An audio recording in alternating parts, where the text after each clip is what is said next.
છોટાઉદેપુરમાં આમ આદમી પાર્ટીની જે બહુમતી આવી છે, કવાંટ તાલુકા અને છોટાઉદેપુર અને કદવાલ તાલુકામાં જે ટાઈ પડી છે અને 13 જિલ્લા પંચાયત જે આવી છે, અમારી આમ આદમી પાર્ટી એના કાર્યકર્તાએ ખૂબ લડત આપી.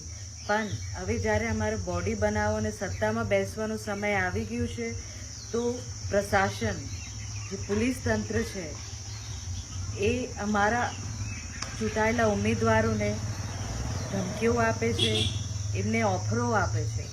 તો હું આટલું જાણવા માંગુ છું કે આ જે પોલીસ પ્રશાસન છે એમના નામો પણ મને ખબર છે, કોણ કોણ આવેલા અમારા ચૂંટાયેલા સભ્યો પાસે.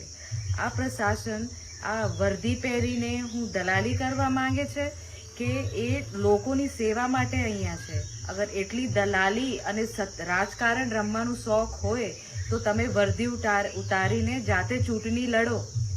આમ આદમી પાર્ટીના ઉમેદવારોને તમે દાગ ધમકી આપો છો અને એમને ખોટા લોભ લાલચમાં ફસાવા માંગો છો અથવા ખોટા કેસો કરી દો એવા તમે ધમકીઓ આપો છો, તો તમે આ કરવા શું માંગો છો?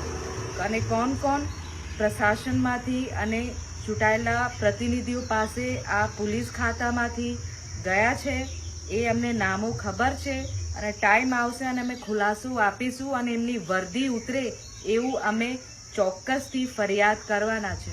તો તમે ચેતી જાઓ, બીજેપીના તલવા ચાટવાનું તમે બંધ કરો.